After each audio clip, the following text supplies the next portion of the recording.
Boston Public Schools as it pertains to dockets 0622 through 0625.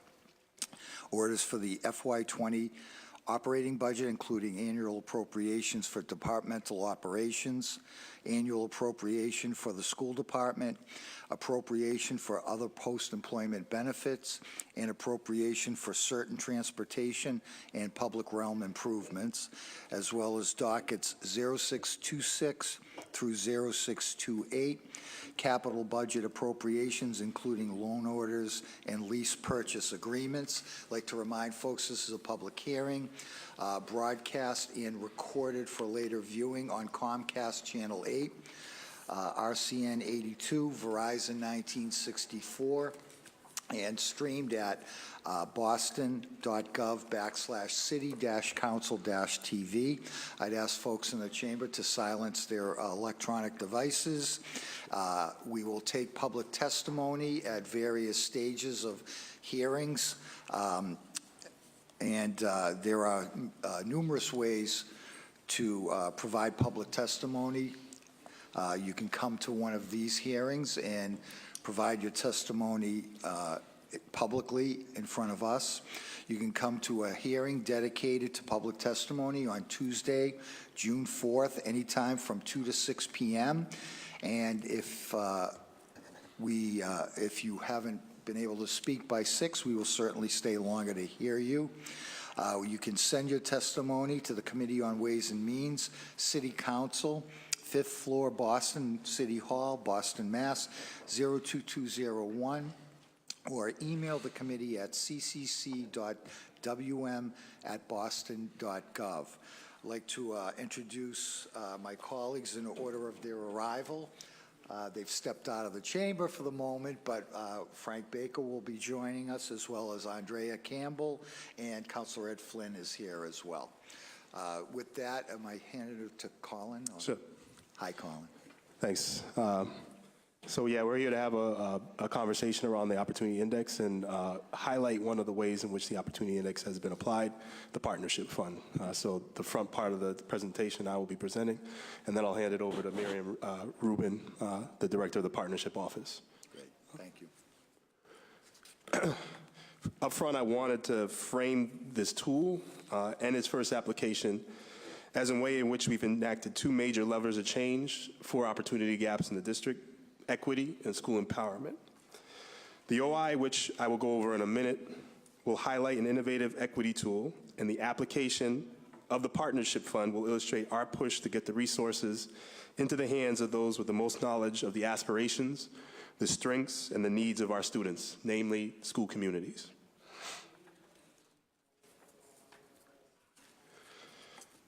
First, I will highlight the Opportunity Index before handing the president over to Miriam again, the Director of School and Community Partnerships.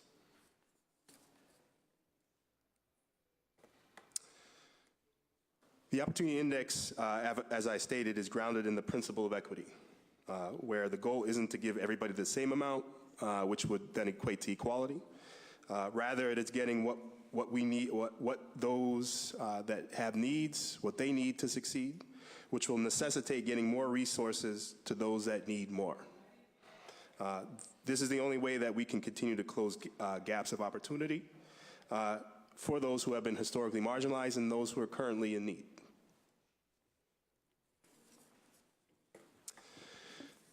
The opportunity itself as a tool, Opportunity Index itself as a tool, takes into account variables that are mostly out of the control of schools and also outside of what the system historically accounts for, but definitely have effects on student outcomes. Previously, our measures of outside need have only included economically disadvantaged variable, which is a measure of whether a family is on public assistance or not. This leaves out many families who may not be able to access or don't qualify for public assistance, and also doesn't account for the many factors that would add nuance to an analysis of need. This leaves our schools looking very similar when it comes to the need of their student populations, which we know anecdotally is not the case. So the OI explores that nuance. The variables in the OI include neighborhood variables, which is actually census tract level data, where the students are coming from and where they live. individual and family variables, as well as some past performance variables that are also proven to be predictor of future performance for students. These individual students are given scores from 0 to 1 based off a regressional model that takes into account all of these levels of variables, with the higher numbers representing higher levels of need relative to the other students within the district. School scores are averaged then by all of their students, giving them a score that is relative to the concentration of need, outside need in their school. Again, the higher number, the higher need of the student population in that school. Although the OI has been in production for the better part of 4 years, this will be our second year of application as a district. We've been able to make a few adjustments due to the feedbacks from advocates, community members, educational experts from our first year. Two main areas of concern that came through these discussions were issues around gentrification and our immigrant populations. We came back together in the late spring last year and worked all the way through this fall to reiterate the OI, looking at the viability of new variables within the actual index, re-examining old variables, and then testing out the model to see if everything sticks or not.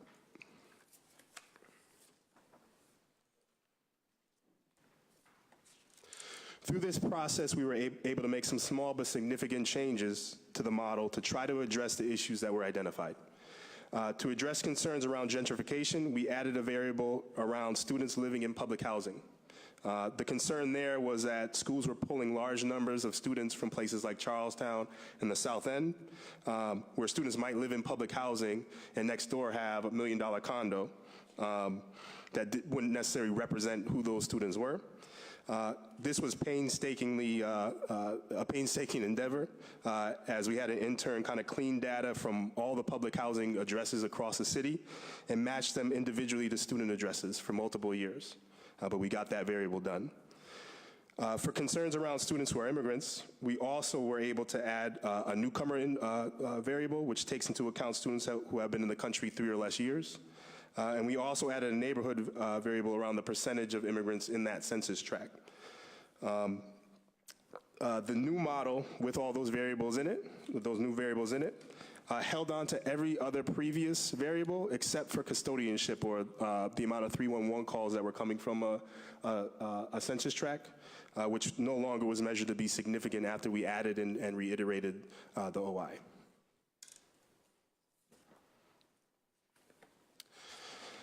Although we're going to highlight the partnership fund next, there are multiple ways in which the OI is being applied currently in the district, and many ways that we could envision it in the future.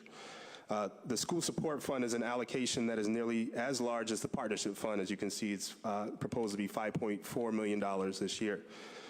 These are just straight extra discretionary funds to schools, and that allocation funds almost every school in the district. Every school in the district almost feels those funds, save for a few.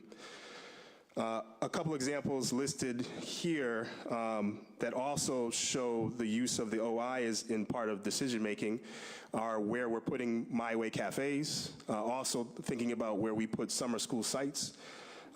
As we know, all the research around summer learning loss for those who don't have access to summer enrichments and the connection to outside need. As we think into the future, we can also imagine using the index to look beyond kind of resource allocation, such as looking at schools that seem to have high value add to the district, examining kind of their concentration of need versus the outcomes of their students, right? So are they beating the odds? With that, I'm going to hand the presentation over to Miriam, who will highlight, again, just one of our applications, which is the partnership fund. Thank you. Let me just recognize that we've been joined by Councilor Asabi George and Councilor Matt O'Malley. Thank you. Thank you, everybody. So the development of the Opportunity Index has been a really great and exciting opportunity for us to think about how we more equitably allocate resources, specifically around partnerships. We've always had a central pot of money that has gone to partners. but we've done it in different ways, and this has been an opportunity for us to really shift our thinking and have our decisions around how partnerships are funded be driven by school needs and by equity. Just to recap a little bit about how we've shifted over the last year. So up until FY19, we had a central pot of funding, which was about $6 million, that went to a subset of partner organizations. In FY18, that subset number was 13 partner organizations.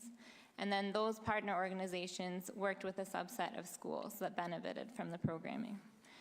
As of FY19, we shifted that model we kept the pot of money the same, so it was still $6 million, but we moved all of the funding away from directly funding partners and moved it down to the school level using the opportunity index to determine what schools got resources.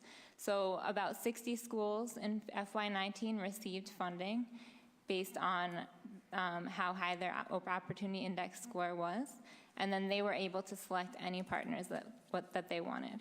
So what this did was, first of all, it shifted the decision-making from the central office to those who are closest to the communities that they're serving to be able to allow for schools and school communities to make decisions about who they were funding directly.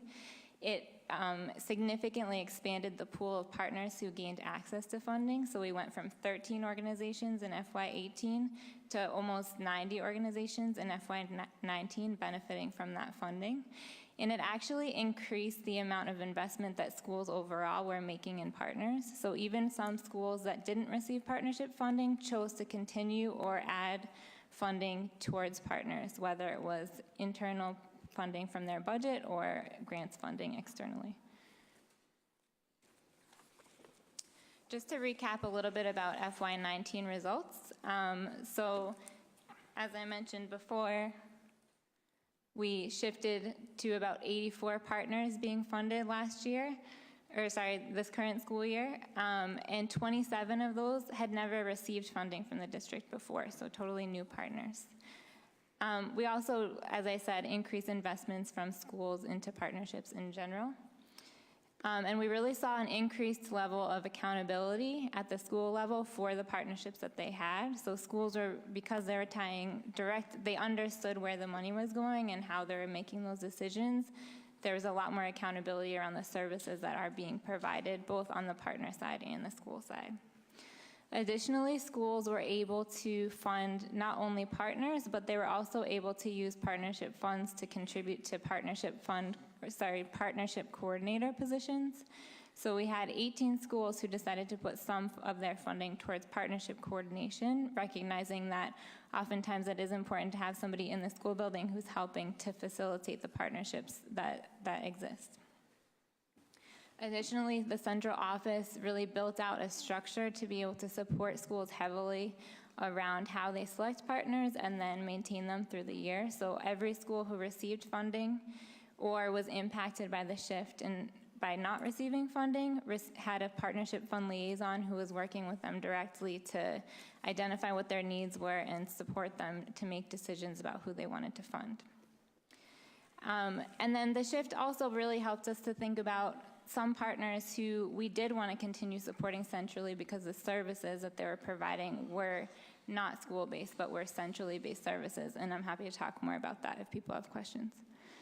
And then it helped us to streamline just contracting and procurement processes in general and really think about how we create strong systems to be able to manage such a big shift. For FY20, we'll be allocating the same amount of money that we did in FY19, so about $6 million. And schools have made initial decisions about who they're planning to work with next year. They had to make those decisions by February 15th. So we're currently working with all the partner organizations that schools indicated wanting to work with to flesh out what processes they need to have in place in order to make sure that partnerships are ready to go for FY20. We project that the number of partners will be similar to FY19, so around that 90 number. And we've actually been able to increase the number of schools that have been supported by partnership funding in general. So with that, I think we'll take any questions that you have. Great. Thank you. Let me recognize Counselor Baker. I'm all set, thank you. Okay. Counselor Campbell. Thank you, Councilor Siomo, and thank you guys for the recap. Do you have something to add? Okay. And thank you for your work around this and applying equity in the work. This is a great example of what that looks like, so thank you guys.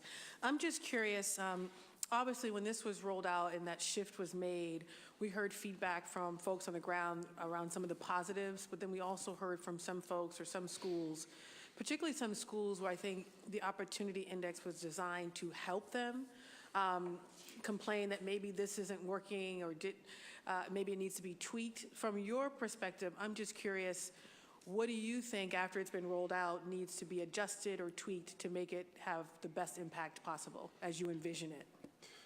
Yeah, I think we made a few tweaks this year. The concern, so we talked to all school leaders, a lot of community advocates, my task force, the ELL task force, around some of their concerns. And some of the main themes that came up were schools that said, hey, you know, I'm in Charlestown, I'm pulling all of my kids from this one housing project. Down the street, there are $1 million condos. Sorry, I'm sick still. No problem.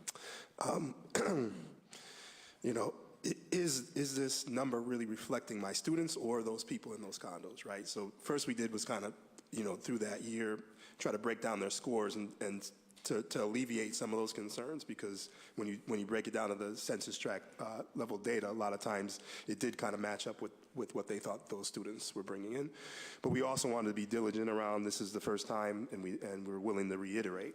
So that's when we went back and said, let's try some additional variables, see if they can hang on in this regression. So we did address things like public housing in this version of the OI. And also, the other main concern was around immigrants, and specifically undocumented immigrants, which is part of the genesis of this tool, right? Because if we're doing things like direct certification as the only measure of need, you're obviously never going to collect that information from an undocumented immigrant and immigrants in general who aren't really eligible for public assistance. And so, you know, at least we had some proxies in the neighborhood that would give you an idea of the experience of those people. And so we added, again, we were able to add newcomers. So if you're in the country 3 or less years to this iteration, and also the percentage of immigrants within the neighborhood. So I think we've been pretty responsive to, I think, the legitimate pushes for us to be more flexible in our thinking. I will say there are hundreds of variables that were tried within the regression that didn't stick, right? And so when people start saying, well, did you think of this? Did you think of that? We've thought of, what we think is everything in the kitchen sink to add into the model. But if it doesn't have a significant effect on student achievement through a regressional analysis, then it got dropped out. So things like that, we could give you an exhaustive list of all the things we've tried. One question is, some of the schools, this came up in previous budget hearings. Obviously, we look at where the students are coming from, but not necessarily where the school is situated. Yeah. So there are some schools in certain neighborhoods that are grappling with so much more and are looking for dollars to support public safety concerns or some other issues that are coming up just because of where the school is physically located, which also I think connects to why people may or may not choose a particular location too. So curious if that's taken in consideration anywhere or in the model, or if it was at some point, what happened? Yeah, no, it wasn't. Okay. You know, we tried to make the variables within the index connected to the need of those students that were coming into the school. I think the OI as a be-all, end-all of how we would fund everything in the district is not what the OI is supposed to be. The OI is supposed to be things that we don't historically take into account, things that students are bringing to them to the school site. And so if there are issues around public safety at a school, we should be thinking, I think, a little bit differently as a district and not thinking an index would solve that. You know, so this is you know, supposed to be connected to student need and from where they're coming from, not necessarily where the location of the school is. And I just bring that up because that's some of the concerns I've heard from some folks, depending on where the school's located, including, of course, I'll say Grove Hall. Yeah. And some of the things they're grappling with and some of the resources they're looking for to deal with, and through partnerships, to deal with concerns that other school communities are not dealing with, which I think is coupled with not only the student population inside the building and all the things they're coming with, but what they have to deal with the physical, by virtue of the physical location, has been really challenging. Yeah. You know, I think Grove Hall is an example. I think most of the schools in Grove Hall are highly funded by the partnership fund and also the school support fund, again, that we've allocated $5.2 million to. So, you know, hopefully some of those funds can go towards some of the initiatives that they would like to see you know, that's really what it's there for, to mitigate things that other schools don't have to mitigate because of the student population or because where it is. Yeah. Yep. And then just because these are some of the questions we got from some students, and I think probably every colleague on the council has gotten a ton of questions, and from Generation Citizen and some of the classrooms and teachers and schools that are participating. And this is more of probably a comment. One student at another course of college, ACC, they were coming up with ways to deal with gangs, you know, preventing or discouraging young people, I should say, from getting involved in gangs. And what came out of this sort of discussion is an emphasis on sports. I guess a lot of the young people participating in sports, the sports programming, and wanting to see more resources devoted to that. I'm just naming that here. And then the other was, and this is a question, one of the things we talk about, at least at the high school level, is are we preparing our students for when they go, when they leave high school for life generally? I'm curious how much of the funding and partnership dollars goes towards programs that support career readiness, jobs. Some folks even said, you know, personal health, financial management. Some of these skills, this came from a high school student, they feel like they're not getting currently in their high school. And so I'm just curious, from where you guys sit, are there programs that we currently partner with that do that really well? Or are there some folks on the horizon that are working with our high school students to supplement what the schools are already doing? Yeah, I mean, I think that's the great thing about this shift is that schools have been able to be a lot more responsive to the needs of students and other people in the school community.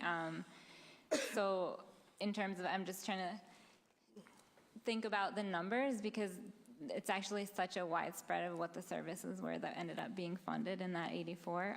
All the things you mentioned are partner organizations that were funded through this model, but not always at every school. I think as we go on, we're definitely going to continue working with schools to be really comprehensive in the way that they make decisions about how to allocate funding. I think it speaks to kind of when you're talking about student voice and making sure student voice is represented in the decision making. There are some schools who are doing that really well, and that's something that we want to continue making sure happens. And then, yeah, yeah, we can get back to you also if you're interested with the kind of like the categories of what was funded. That would be great. Yeah. Thank you. Thank you, guys. Thank you, Councilor Siomo. Thank you. I heard the beep. Councilor Flynn. Thank you, Councilor Siomo, and thank you to the panelists for being here today, and more importantly, thank you for your work in helping our students in the public school system. This morning I was at O'Day Park in the South End and at West Broadway Public Housing in South Boston, and listening to concerns of residents, especially in public housing. What type of way can we ensure that we continue the lifelong learning of students that live in public housing? I represent a large percentage of people living in public housing, but I want to make sure that services are there for our public housing students. Any type of unique partnerships that we can expand on, or any outside of the box thinking that we can do to make sure that our residents of public housing have the best possible services that we can provide? Yeah, I think from our lens, first, schools knowing who are coming into their building and where they're coming from is important, and then supplying those schools with the resources they need to meet whatever needs the students are bringing in. I know there are schools that are very intentional around knowing where their communities are, outreaching to things like community centers at public housing complexes, or doing literacy days at the public housing complex. So I think the more that we can connect the school to where the kids are coming from and have a true understanding of where they're coming from and who they are, the better we are going to be at servicing those students as part of kind of our push around culturally and linguistically sustaining practices. To be able to effectively teach and educate a student, you need to know who they are and where they come from and their community. And so I think we're pushing that. We're getting a little bit better as a district, but I certainly would support continuing making home to and community to school links. I don't know if anybody else has.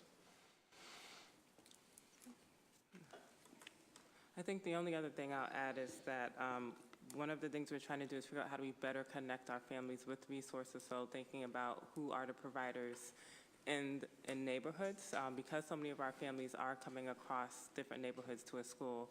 There's one way in which in a school that we can provide support, as Dr. Rose spoke to, and think about how do we support those students well and provide things like alternative drop-offs or a late bus so that they can access supports in their schools and return to their communities. But within their communities, we are trying to map out what are the resources that families have access to and how do we better connect them.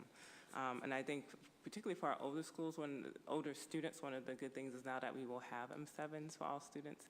That will allow, particularly our older students for grades 7 and up, access to be able to get to programming and resources easier. We have to figure that out for our elementary grade students. Thank you. And my final question,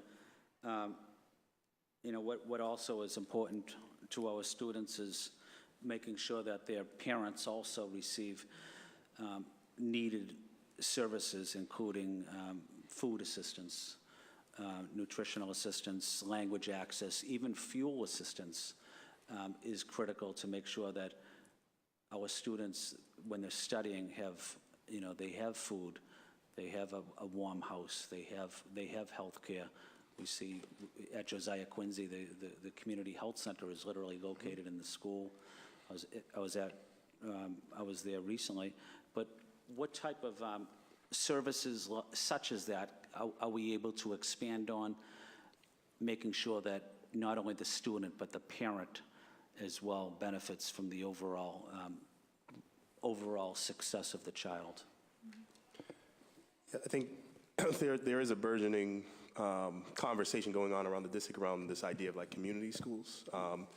And we have it a little bit more difficult in Boston because of school choice and the fact that you're not necessarily going to school in the neighborhood that you're in. So I think there are a lot of models that people are talking about across BTU, the district, and starting that conversation. I think again, school communities who are really in touch with where their students are coming from and where communities are very nested in the local school.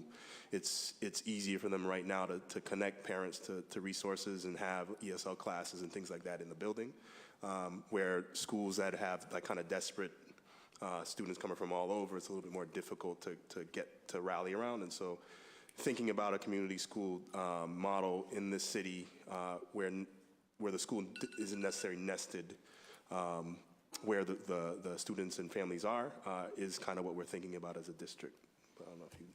Yeah, I'll just say that BPS has been working with the YMCA and BTU in regards to thinking about how do we expand a community schools model in the district. We just applied for a federal full service community schools grant to look at that.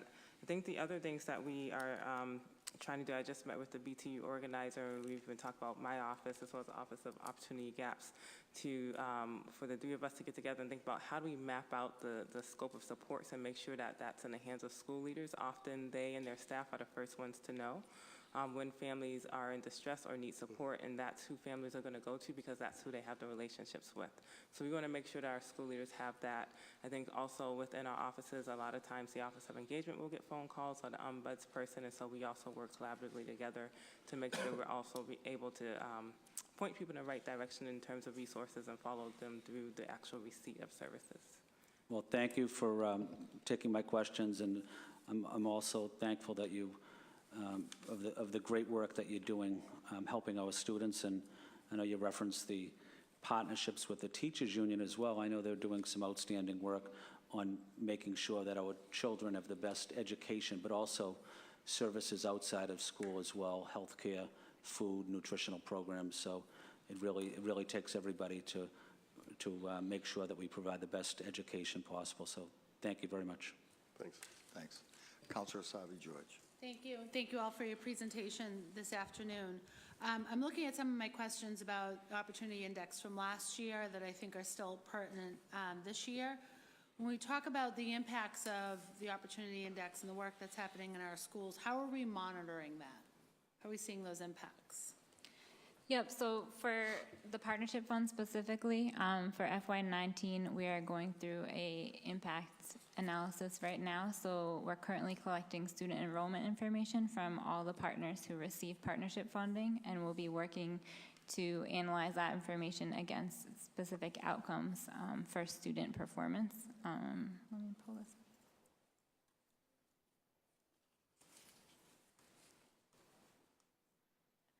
So in your appendix, there's a section on partnership fund impact and outcome analysis that outlines the outcomes we'll be looking for the first year. And we hope to have a report out by October that reports on how everything's going with that. Do you want to speak to other?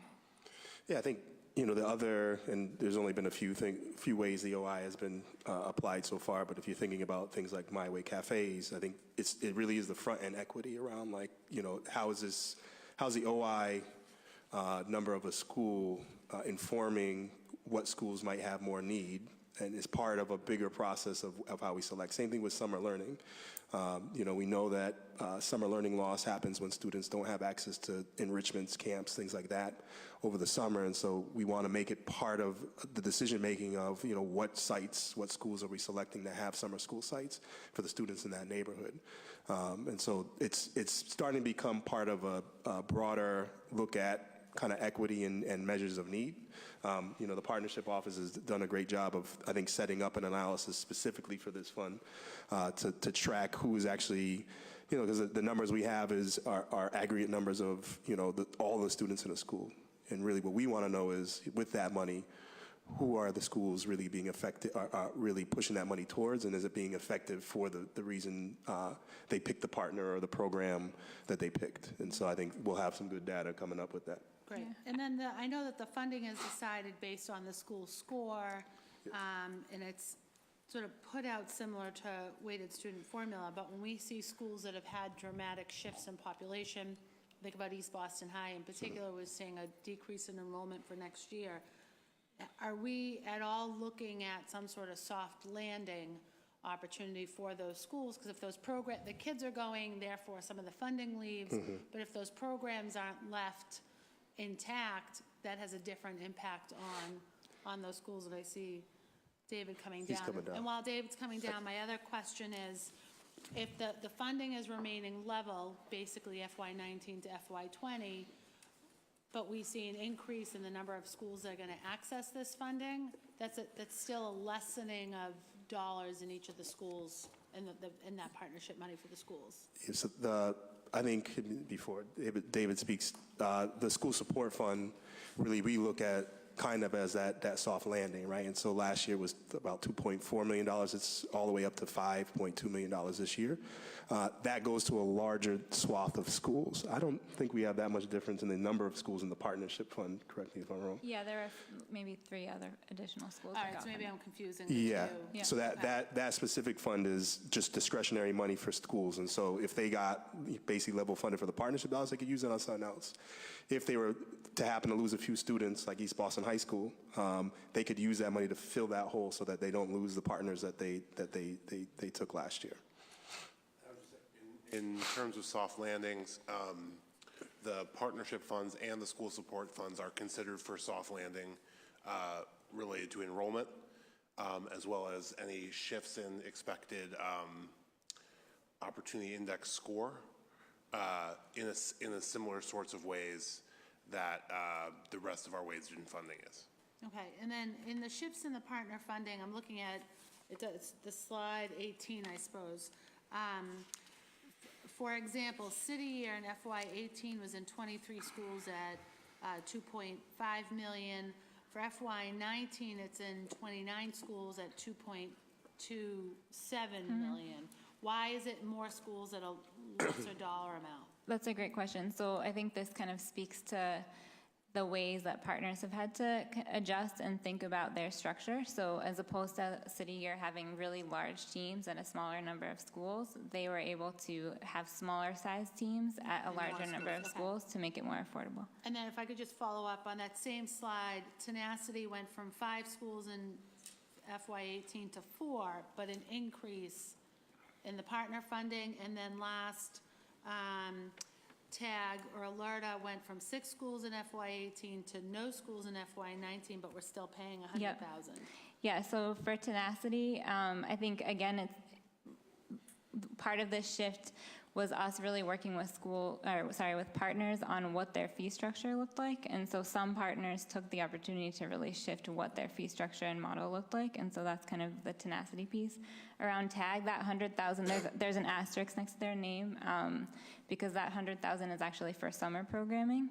So they didn't get any partnership fund dollars directly from schools. The summer programming the summer programming dollars were what they got centrally. Great. Okay. Thank you. Councilor O'Malley. Thank you, Mr. Chairman, and good afternoon, ladies and gentlemen. I apologize if I missed this in your opening remarks, but you changed the variables to the formula. What percentage of Boston Public School students is foreign-born? Of the whole population? Yeah. I could get you that number. I can't spit that off my head, no. But that was one of the things that was added to the... It's the percentage of foreign-born in the census tract that the student's coming from. Okay. Right? I see. Yeah. I apologize. Okay, do So you know what that number is? It's a proxy number in the whole city? Yeah. I don't know that number off the top of my head, no. Okay, but this, I guess, I'm just not following this. So before, the way the opportunity index was sort of determined, last year, which was the first year of it, there was no metrics around foreign-born population. This year there is. Yeah. And what was removed, and so you'll get me those information. I'm just more curious than anything else. Yeah. And then they removed, was the custodianship. Custodianship's the only one that, when we reran the regression, that fell out after we added in public housing. Yeah. So if students are in public housing or not, it's binary. We added in, is a student a newcomer, meaning have they been in the country 3 or less years? And then that neighborhood measure that you talked about, percentage of foreign-born in the census tract that they live in. Okay. So was that duplicative you found, the custodianship? Or just when you have too much data? I mean, when you add in more variables, then, the way regressions work, it's like a big blender, right? So you throw in a bunch of variables, and the ones that above and beyond the other variables are the ones that are really having the effect on the outcome. Okay. Right? And so when we added in more variables and we changed some of the variables, the significance of custodianship went away. I see. That makes sense to me now. Okay. You can sort of manipulate the data in such a way that more information is going to make it less of a sort of a relevant tool to use. Okay. And which school has the highest and the lowest index scores? The highest is the McKinley Prep. And the lowest is the Elliott K-8. And so you can go on www.bostonpublicschools.org/OI, and it gives you, you can get a rundown of the list of schools, how much money is being funded to each school through the partnership fund and also the school support fund. Okay. So it runs down the purpose of both of those funds on that website. And with the change, in I know the adding of the population being foreign-born and the removal of the custodianship, how has that shifted? Are more, and this might be an overarching issue, but are more schools receiving more money? Are fewer schools receiving more money? Have we seen a dramatic shift anywhere? So I think, so the pot has expanded, right? So the school support pot has expanded, so more schools are seeing more money. Really what the OI does is talk about distribution of money, right? Yeah. And so, if this pot stayed the same, it might change how much each school did if their score changed. Okay. But it might not necessarily change the amount of money that each school gets or the amount of schools or the amount of money that we give out. Okay. That's helpful. Are there any lessons to be learned I know this is only the second year that we've used this, and Colin, I give you and your team credit, this is really, really important, and this is, I think, a vital part as we talk about school funding mechanisms and tweaks to weighted student funding to make sure it better reflects the student body. But now going into year 2, are there any reflections on sort of success stories from using this as a factor? And anyone can jump in here. And then the second part of that question is, are there challenges that perhaps we may be looking to make for year 3? I mean, I think I can definitely speak to the partnership fund. I had the privilege of going out to the schools that got money for the first time and being able to help them spend it, so that's always fun to do. So for the McKinley, for example, never benefited from that former model and was able to bring in a lot of partners that really align to what they're trying to do. So they, and in a lot of different ways, they added some direct service supports for their students, but they also added significant professional development support for their staff, and were really thoughtful along the way. And it added leverage for them where a lot of times partners maybe overlooked them for whatever reason. They were able to really drop programs in and have them kind of specify and target supports at the school. So that's just one example. There's a lot of examples like that. I think it also was exciting to see some schools invest in partnership coordination, and we've been, this year, our office has been doing a partnership learning network for partnership coordinators, so anybody whose position was funded through the partnership fund or not is able to come together and really think about how do you strengthen partnership effectiveness, which has been a great success as well. And then just finally, how many summer learning sites do we have across the district? I think we'll have to get back to you on Yeah, that that's number. extended learning time has that exact number. Okay, Yeah, thank you. Thank you. Chair.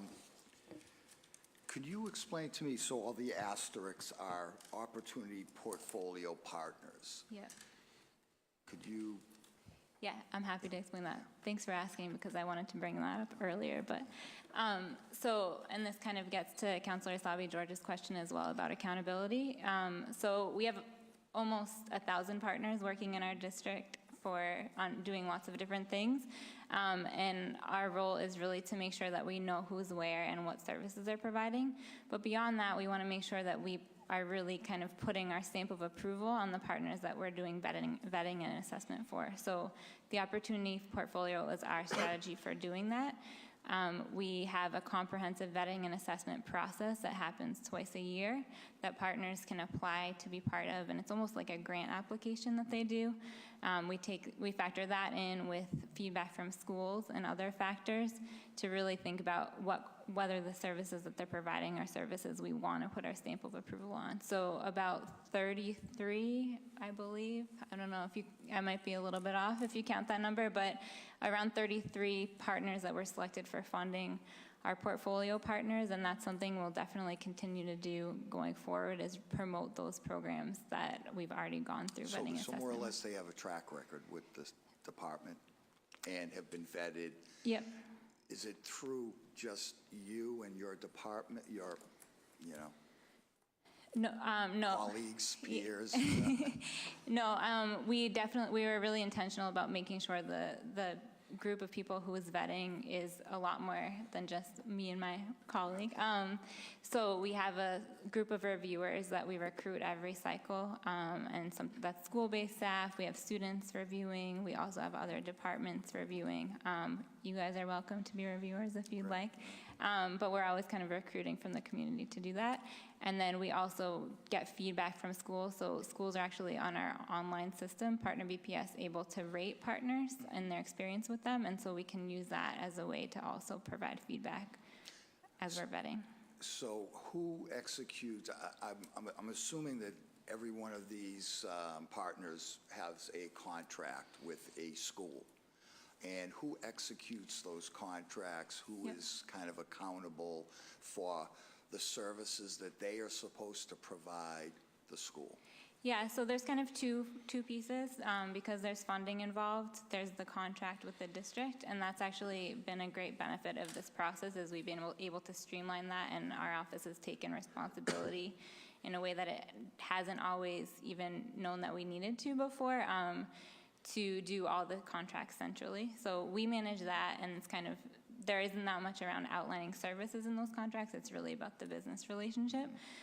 But then we also work with partners and schools to have school-based agreements that aren't legally binding, but really outline what the scope of services is and what outcomes the partnerships are trying to achieve. And that's something that all partners receiving funding are required to do with their schools. Great. And is there, I think I'm kind of going back to like the baseline that you're looking to create. So how do you get that feedback at the end of the year from the school? For a brand new partner, Winship School, has the contract with the city at the department level, but has a agreement for that school to provide these services. There's a scoring mechanism. Do you have some kind of feedback session? Like, how does that? For like how the partnership basically did throughout the year. Right, and vetted Yeah. at the end to see if everybody's kind of happy with. Yeah, I mean, I think there's a few Partnership. things. Yeah, so there's a few things. One is just in general, I spoke earlier about that partnership learning network. So building capacity of schools to do that on their own and have conversations with partners at the end of the year where they're pulling out the agreements and talking about whether the outcomes are met is one piece. I think that's just important in general. Whether we could get out to all schools or not to be able to do that, we want them to be able to do that on their own as well. But because now we're going on to FY20 for selection, all the schools, again, who got partnership funds had a liaison that worked with them to make selections for FY20, and part of that conversation was around how FY19 went and whether they wanted to continue the funding.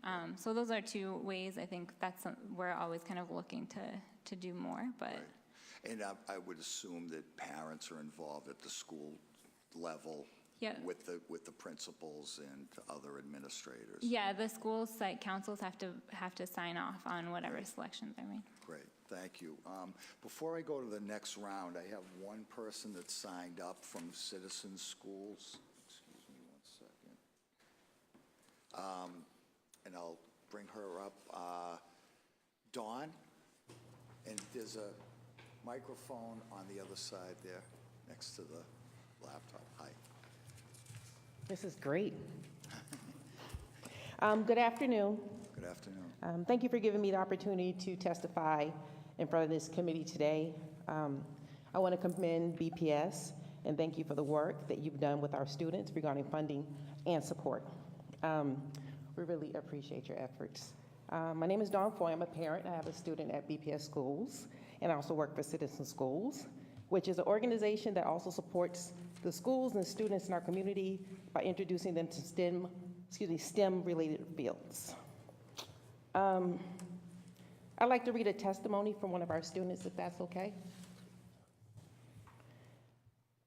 He reads, "I love science ever since Citizen Schools. When I spent my afternoons doing apprenticeships in science and engineering during my 3 years at the Deborah McCormick School. I took 12 STEM apprenticeships ranging from robotics to making gummy bears. I believe taking STEM apprenticeships at Citizen Schools helped me start thinking like a scientist, which helped me in high school and deepened my understanding of the world of science.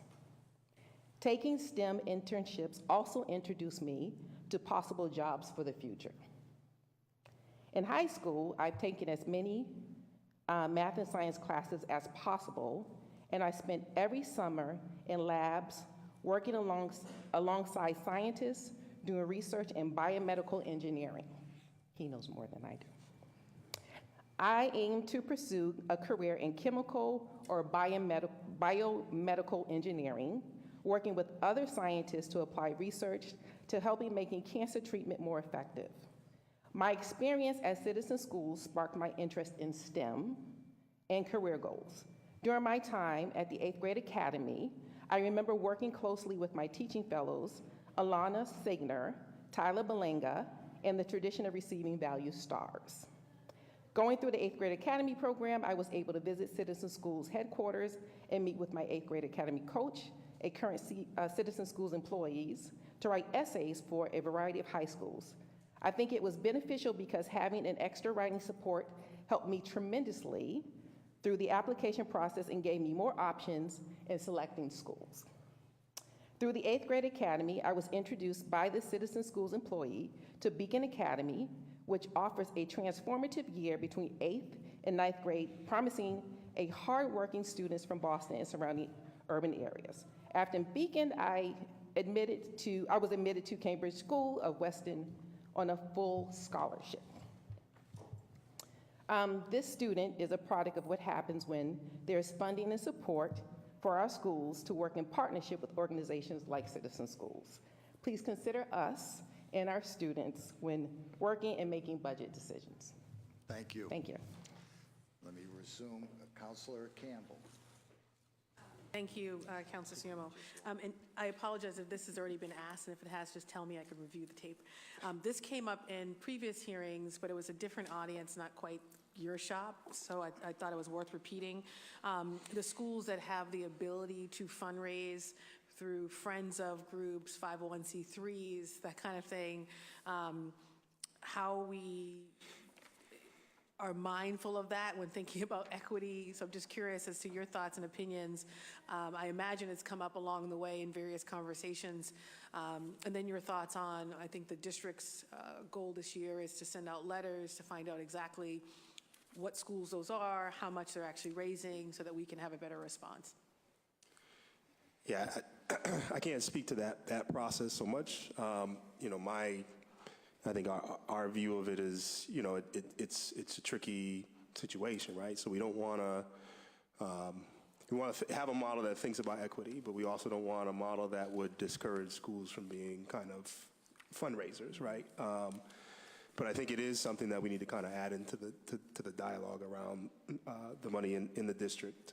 And if we are collecting it moving into next year, it sounds like it would be a good starting place just to see the landscape of what's out there. I know a couple of schools. I know Boston Latin School has a very big endowment, right? Yeah. But I'm not sure about all the pockets of all the other schools and what they're collecting and spending money on. So I think one of the first things we need to do is the awareness, right? So what is out there, and then think about strategies to either, you know, create situations where schools can be as entrepreneurial as some of these schools. But I think that is the starting point, is knowing what that landscape looks like. Thank you. So I think we are currently planning to have data collected by the end of this year. I think also one of the things we're looking at is we're looking at our advancement and development work is what is the work of the central office and thinking about equity across schools as they do that work, and providing support to schools as we look at who has the ability to do it currently, how do we build capacity, because some of it simply is a capacity issue, and having either that within your parent population or your administration. So we're trying to think about how do we do that over the next school year. Thank you. Thank you, Councilor Siermo. Thank you. Counselor O'Malley. Thank you. I'm sorry, I skipped. It's okay. I'm all messed up. Okay. So That's fine, that's fine, yeah, no worries. So I have one question, and it's I think a little bit of a follow-up to something David and I talked about after this morning's hearing.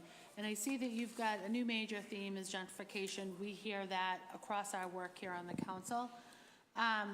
When we look at enrollment decline, we are often hearing stories of students are leaving the system because they're leaving the city. How are you factoring that in when we think about the opportunity index? Are you looking at average rents? What is the data that you're collecting on that? Or is there data that you can collect at this point? So, I mean, the OI in of itself is just a measure of the concentration need at the school, right? And so fluctuation in student enrollment isn't really controlled, or it's not a factor within the OI score. It does affect, you know, how much partnership money you might get, because that's a per pupil allotment. So obviously you might have the same OI score, but if your population went down 100 students, you know, you might get the same amount per student, but if you have 100 less students, you have less in the pot, right? And so I think that is a broader conversation around enrollment in our schools, and I know it's a big conversation in like the Build BPS process, so that we have schools that have the funding to provide students with what they need, and the enrichments that go beyond the basics. I don't know if anybody else has any comments or. But is there a way to measure gentrification for the purposes of the OI score for schools? Could you look at an increase in the average the average rent for that particular zip code, either for the school or for the neighborhoods that the kids are coming from. Or and maybe not the average rent or cost of living, but the increase in that. Oh, you're actually talking about that, the variable of I'm trying to think if we explored something. We explored a lot of variables around gentrification. The one that did stick was, if you are a student in public housing, that was significant. I can get you the list of I what we would did. say that one of the challenges that I face with my work around homelessness is public housing, they have a list of 40,000, the wait list is 40,000 individuals and families.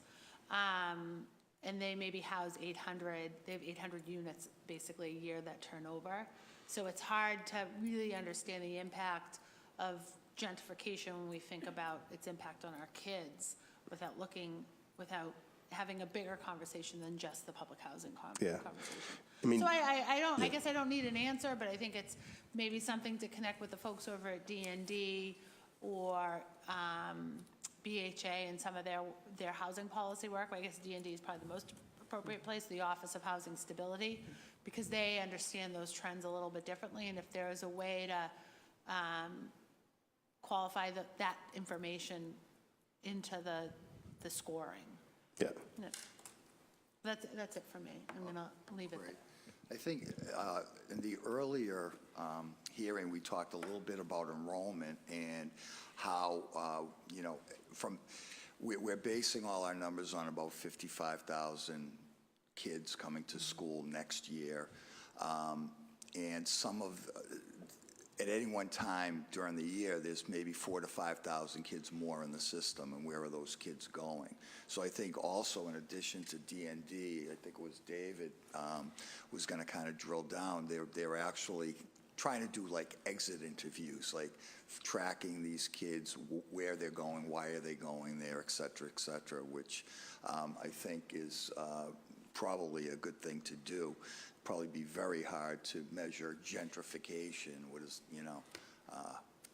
if someone moves out of the area, it could be for a lot of different reasons. But David, did you want to maybe enlighten me on what I just put on you to provide? Tell you what you asked me for? Yeah, right.